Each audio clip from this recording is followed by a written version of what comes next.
Welcome to today's video. We're going to do a bit of a general review today.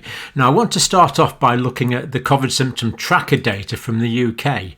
Now, are we starting to see a bit of a levelling off in prevalence? Well, yes, we are.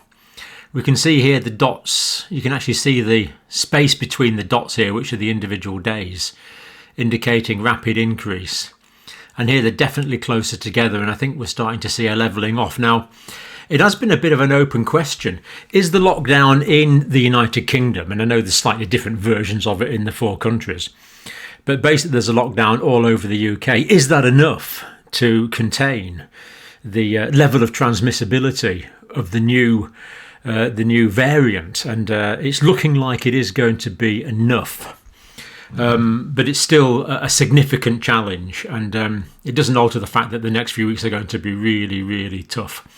So just looking at some of these numbers, Sunday the 10th of January. These are the cases over the past 24 hours, so slightly less yesterday.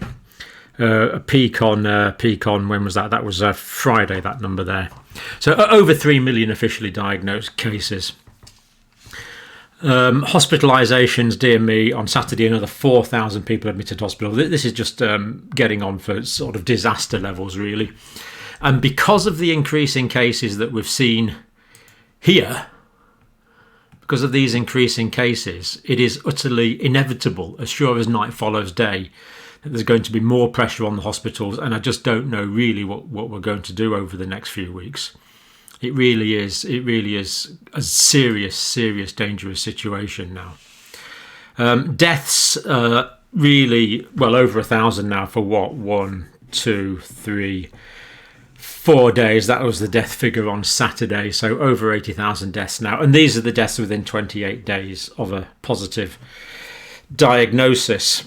And again, because of the number of cases and the number of hospitalised, it is quite inevitable that deaths are going to remain at this level or higher for the next week or two. So we're looking at we're looking at over 1,000 deaths a day, 8,000 deaths a week as a minimum for the next few weeks, and there's just no way that that's not going to happen, I'm afraid, because of the rising cases. So it's going to be a difficult January into early February. Vaccinations, on a more brighter note, the UK's organised raised $1 billion American dollars, I don't know, £800,000 or so, raised for vulnerable countries, what's described as vulnerable countries. So there's some countries that basically can't afford to buy their own vaccines at international market rates. These are usually countries where there's a lot of corruption, a few people get rich, and the vast majority of people suffer. That's unfortunately the trend in many places in the world. Outrageous, but we have to get vaccines to people that need them. This is a global emergency.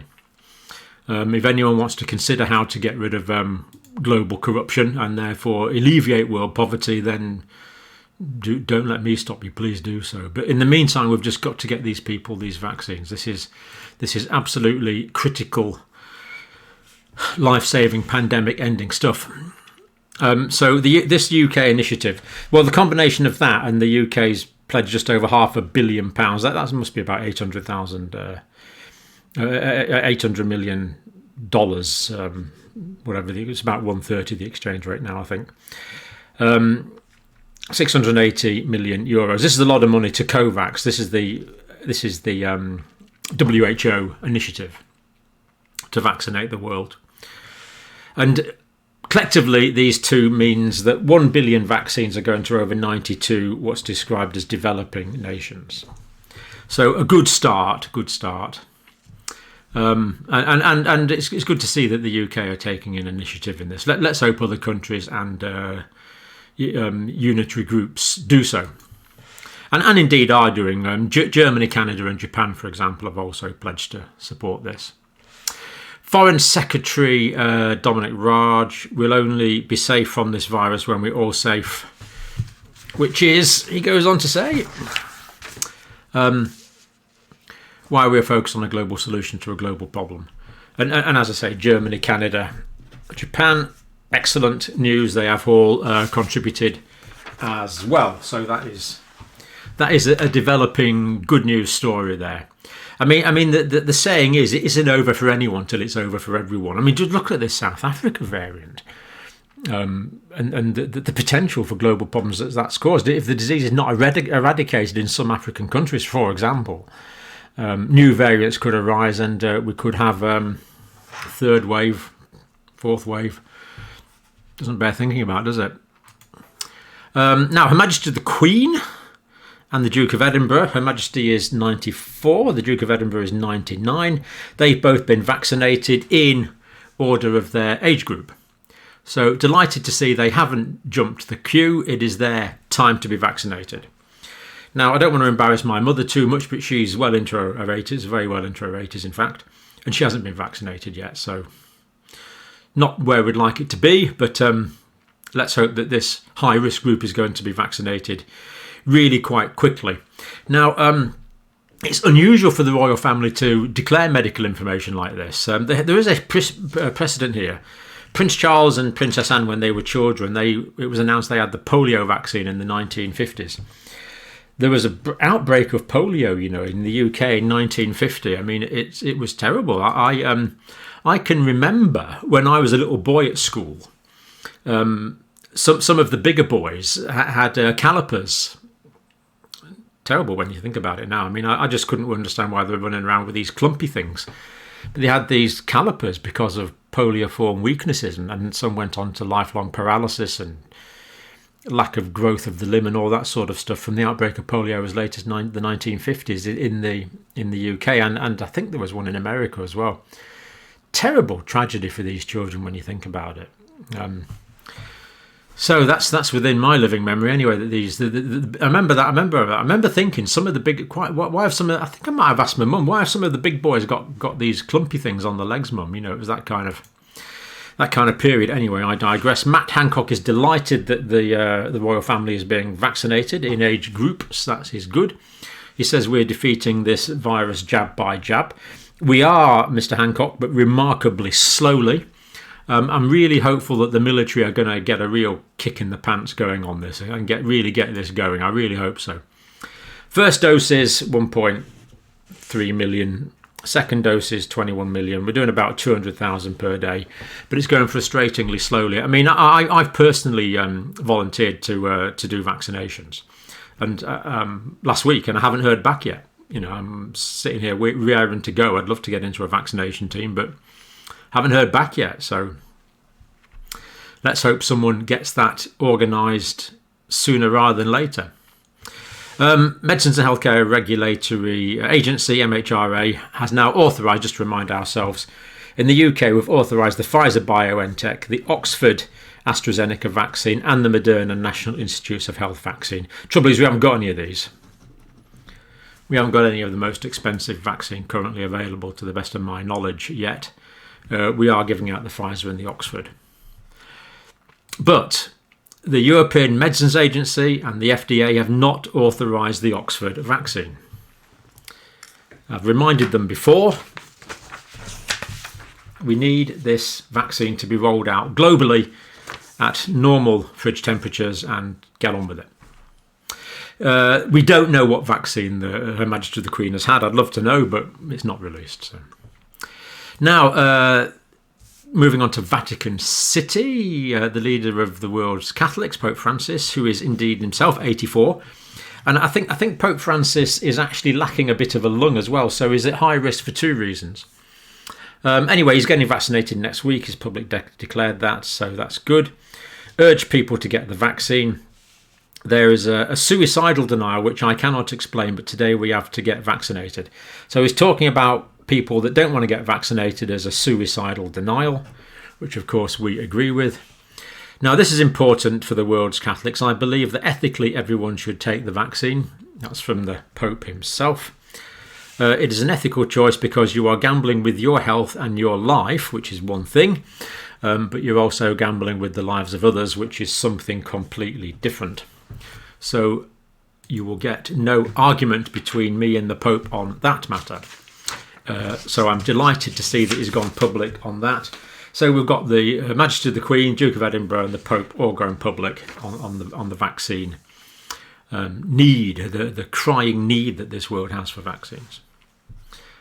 Now, moving on to the United States. Did they do some UK?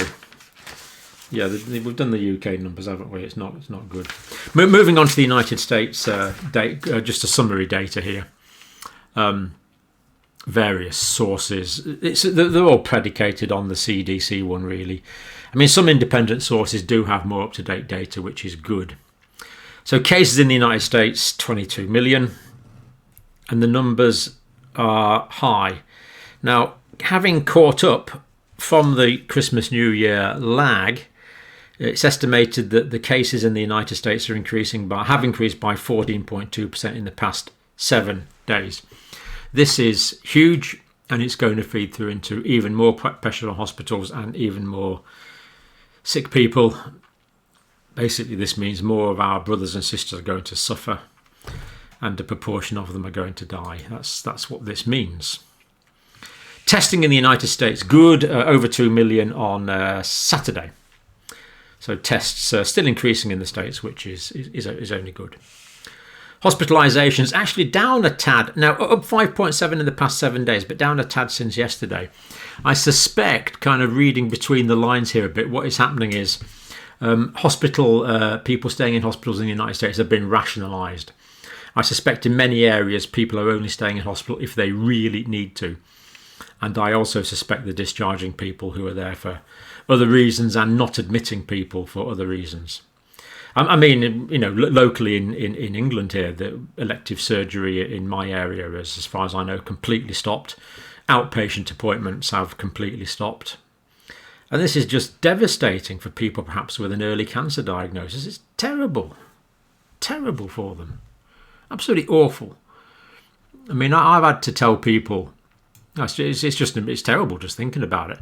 I've had to tell people who've been waiting for surgery for days and prep for surgery that day that their operation's cancelled that day and postponed to tomorrow or another time. And it's devastating. It's one of the worst. It's almost as bad as telling someone about a bereavement. It's terrible. The emotional impact. You've got all the anxiety in it, and then all of a sudden, not happening. So these are the knock-on effects of the pandemic. Deaths in the United States up 19.2% in the past 7 days. This is just awful. 363,598. Now, the death toll in the United States does appear to be high. And there's more evidence accumulating on this now. But the Centers for Disease Control evidence is a little out of date now. It's a few months. But basically, this is saying that obesity is a big risk factor. And I've been getting a lot of anecdotal evidence for this from around about the UK, that a lot of the sickest people are overweight. Now, of course, thinner, younger people can get it. It's just less likely. So obesity is a big risk factor. So quite a few of us, emphasis on the us, need to lose a bit of weight. Working on it. It's difficult. 42% of United States residents are obese. 42%. Defined as a body mass index of 30 or higher. Over 90% are severely obese, defined as a body mass index of 40 or more. This is really huge. No joke intended there. It is a huge factor in morbidity and is causing more COVID deaths. There's no question about that. Now, difficult situations in Arizona, California are ongoing. California deaths on Saturday was 695. Governor Newsom started a volunteer program. 95,000 people volunteered. That's transposed in 14 people actually helping, working on the ground because of the qualifications needed. So I don't know what happened there, but these big gestures just basically aren't. Well, that big gesture didn't fed through to 14 more people working on the ground, which is 14 better than nothing, but it's still not a lot compared to the state of California. So severe difficulties and hard decisions being made now, even as we speak. Now, a quick review of some other countries. Belgium. Now, Belgium has got a very high death rate. It's population 11.5 million. High number of cases, high number of deaths for the population. But Belgium counts all deaths of people who've had a positive COVID test. Now, we were doing this in the UK, and then we changed to within 28 days of a positive test. So we're getting people dying in Belgium who tested positive back in February, and they're still being counted as COVID statistics. So that is giving an over-representation of the deaths in Belgium. They seem to be over-counting, if anything, there. So that gives them a death rate of 1.725% of the whole population, 1,725 per 100,000. So probably somewhat of an overestimate, but still we're into pretty frightening percentages there in a highly developed, sophisticated European countries. Now, of the deaths, of the 20,038 deaths, over half we see have occurred in care homes. Now, this is a disastrous situation for the elderly people in these facilities. That was as of December the 18th.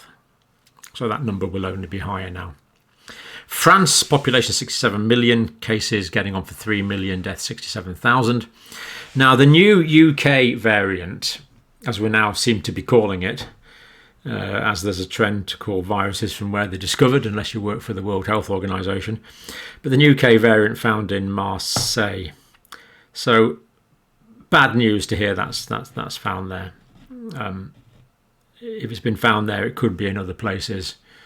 And we know, we believe it's 55% more rapid transmission with the new variant. That takes an R that did equal 0.8 in parts of the UK and put that R up to 1.2. This is why the UK is in such terrible straits now. We were doing well. We were doing well, and then this more transmissible variant bumped the R up to well over 1. Instead of an exponential decline in cases, we now had, well, for a period of time, we had an exponential increase in cases. And that's now in France as well. Let's hope it's not widespread. But Marseille, Strasbourg and Dijon curfew from all overnight. That's unusual, 6 p.m. to 6 a.m. Curfew. The French authorities have estimated that a lot of the transmission occurs during evening recreational activity, so they've just stopped it. Okay, Denmark, small population. Cases and deaths in Denmark. Foreigners need a negative COVID-19 test within 24 hours of arriving in the country. Now, the reason I put this in is we need to see how things are going in Denmark as well, so that's interesting to see. A rapid increase in cases in Denmark for a period of time in December, very rapid increase. But they're saying that foreigners coming into the country need a negative COVID-19 test within 24 hours. In the UK, we've said 72 hours, and 72 hours is just too long. People could get reinfected in that time. So I think the Danish position on that is much better than the British position on that. Germany, pandemic carries on in Germany, I'm afraid. 17,000 new cases in 24-hour period, 465 deaths. Now, the deaths in Germany were quite high for a period of time. Good to see that they're down a bit. But the number of cases is not dropping off dramatically by any means. Now, Cuba, very rarely talked about Cuba, but I mean, I'm not a political historian, but you know that Cuba's basically been cut off since the Cuban Missile Crisis, since from Western interactions and US interactions particularly. So one of the side effects of this is Cuba has actually got a homegrown medical system and medical expertise which is absolutely exemplary for the size of the country, only 11.4 million people. But they produce huge amounts of doctors, they provide medical education throughout South America in Spanish. And their biomedical facilities and understanding and infrastructure is remarkably good. It's a bit of a medical powerhouse, Cuba, actually. Not a lot of people know that. So 11.4 million... Oh, have I gone? There we go. 11.4 million population. Cases and deaths relatively low. But the cases have doubled since November. So they are getting basically a second wave, the same as the rest of us now. But the reason that this attracted my interest today was that the Cubans have developed 4 vaccines. That's right, the Cubans have developed 4 vaccines. Quite amazing. And the leading contender of these vaccines is being tested in Iran. So Cuba has linked up with Iran. And in Iran, they're recruiting 50,000 volunteers to take part in this vaccine trial. And this is the state-run Finley Vaccine Institute in Cuba and the Pasteur Institute of Iran have teamed up. And there's full transfer, apparently, of technology from Cuba to Iran, so the Iranians can make this vaccine themselves. And the supreme leader of Iran has banned imports of UK and US vaccines. Where have I gone? So let me just read that again. The supreme leader of Iran has banned imports of UK and US vaccines. I mean, dear me. That is really quite incredible. He's banned the Oxford vaccine. Anyway, so be it. But people that are interested in geopolitics, I'm sure, will notice that there's a fairly tight coalition there between Cuba and Iran. Say that in passing. Israel. Now, the main reason I put this here is there's 4 cases of the South Africa variant in Israel. This is not good. That we don't want this variant. We just don't want it, but there's cases in Israel. Let's hope well, obviously the cases they've identified have been contained. Let's hope there's no further cases circulating. They do have several cases of the UK strain in Israel. So race against time, which, to be honest, the Israelis do seem to be winning. Unlike other countries. Above the age of 60, 70% have had the first dose of vaccine. And the Prime Minister's had 2 doses, which is good for him. But above the age of 60, over 70% have had their first dose. So Israel and Bahrain and part of the United Arab Emirates well ahead on the vaccination stakes. The UK progressing, but not as quick as we like, and the United States much slower than we would like still. We did mention that Mr. Biden plans on getting all the doses that he's got out, not waiting for the second dose. A few of you have emailed to explain that they believe Mr. Biden's policy here is to get all of the doses of that vaccine out as quickly as they can in the United States, get as many people as possible with their first dose. And then they're expecting the manufacturing to replenish enough of these doses to get people their second dose of the vaccine. Now, I'm not sure that can be done within the 3-week or the 4-week specified time period, but that's not a major concern. I don't think if it's that delayed by a week or 2. It's certainly what we're doing in the UK. In the UK, we're delaying it to up to 12 weeks. So it looks like things should start going out more quickly under the new administration. I'm not saying the current administration's wrong. The current administration is abiding by the CDC policy, but it looks like Mr. Biden's going to make changes at the CDC. Because even politicians, really, there's no point having a CDC if you're not going to abide by their criteria. We have to have order or we have anarchy. But it looks like that is going to change. So we look forward to, with interest, of the impact of the new administration on the health provision in the United States. Now, Australia.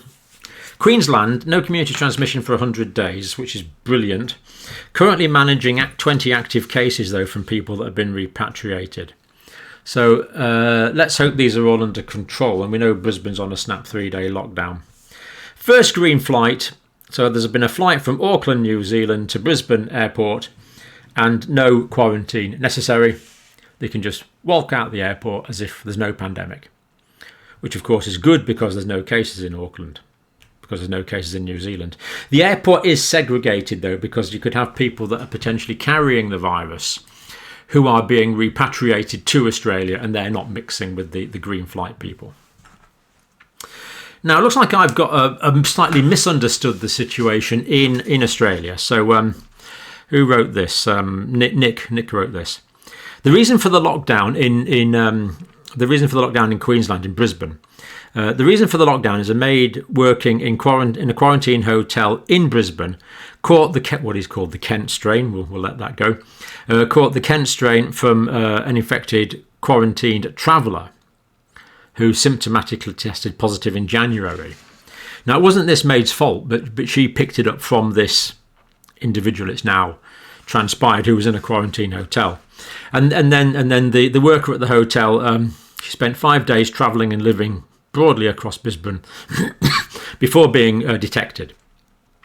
She travelled on trains, buses, ate in restaurants and and visited supermarkets before being isolated.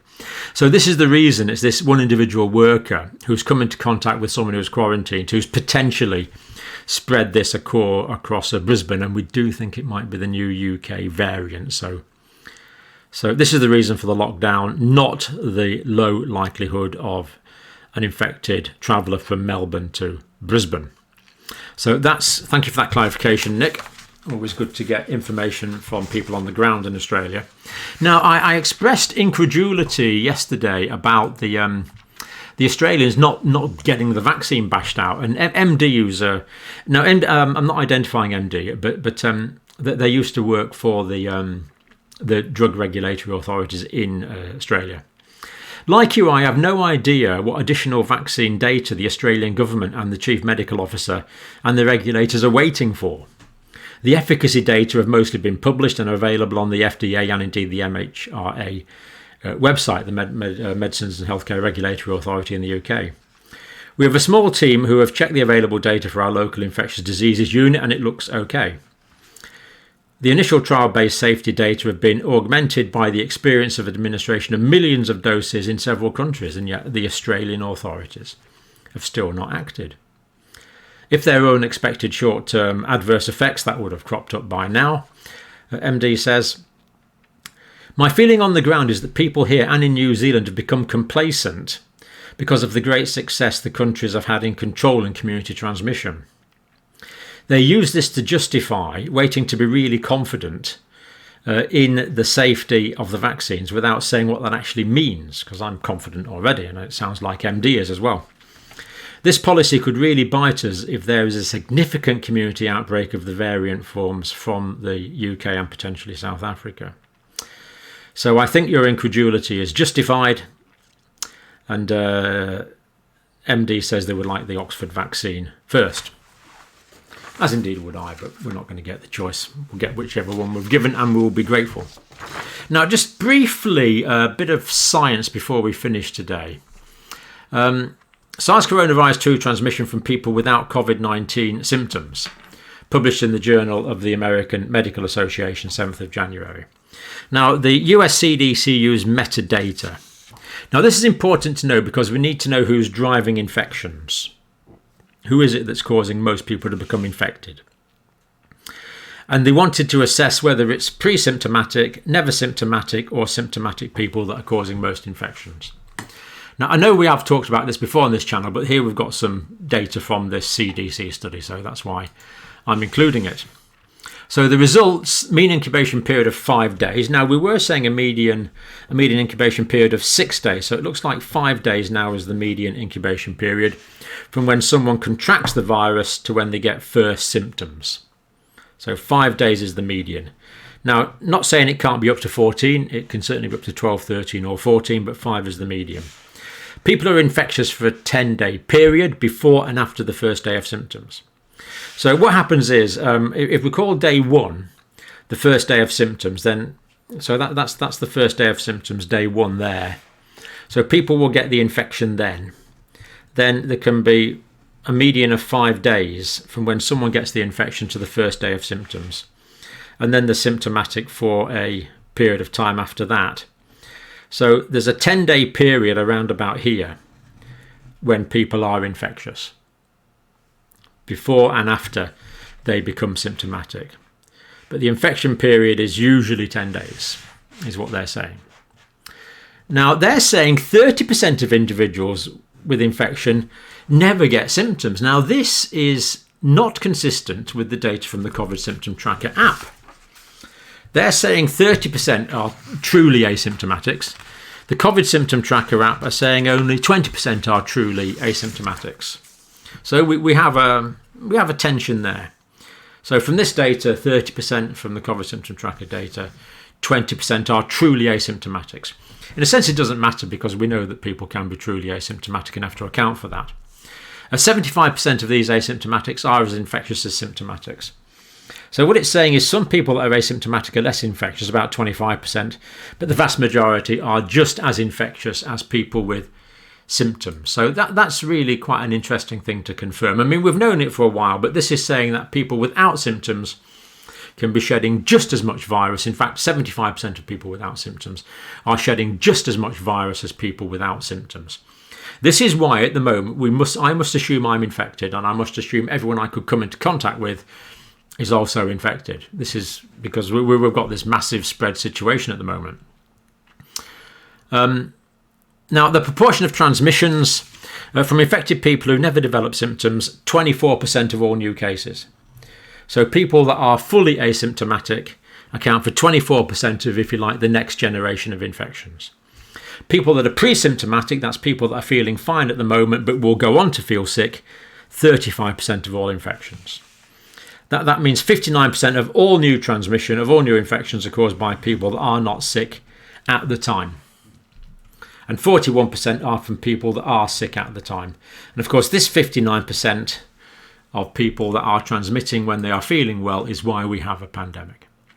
If it had only been people that were sick that were shedding the virus, as occurs, for example, with Middle East respiratory syndrome and other coronavirus, then I think we could have controlled this pandemic quite readily, even with the massive national and international ineptitude that has been on such glaring display for the past few months. So there you go, they're the figures, 51 and 41. So 24, 35, 59 and 41 are the relevant figures there for transmission from that study. Effective control of spread, reducing the risk of transmission from people with infection who do not have symptoms. Of course, we know this. Right now, because we're in this emergency situation, we must assume that everyone is infected. Now, one last thing. I know I've gone on a bit today, but infection and transmission in children has been argued about for some time. But now the UK government in Assets Publishing has put forward the definitive position, the current position of the UK government. And they say this: accumulating evidence of increased transmission amongst children while at school. So basically there we have it now. We have the admission officially that children are transmitting this virus at school, as indeed we've been saying for many, many months on this channel.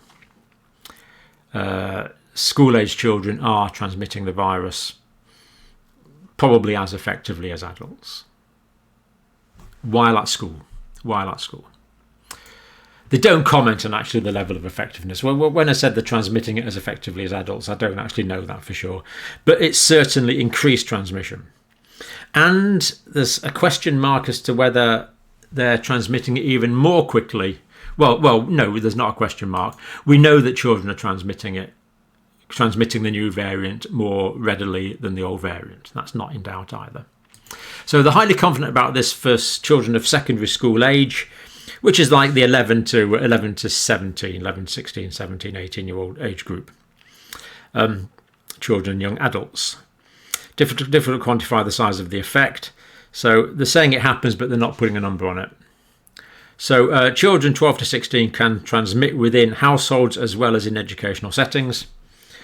So, I mean, with the new variant that we have now in the UK, I really don't see how, and this information, putting those together, I really don't see how we can open secondary schools, to be quite honest, in the foreseeable future, if we know that 12 to 16-year-olds are spreading the virus amongst themselves readily, with a high degree of transmissibility with a new variant, and then spreading it amongst their households. I really don't see how we can open secondary schools to be going on with.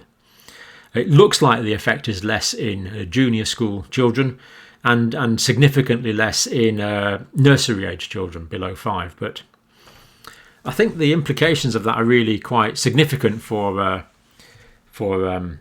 children and young people going back to school in that secondary age group. Mitigation measures, ventilation, social distancing, hand washing are important in all school settings. Of course, ventilation is still not being well done in supermarkets as far as I can see.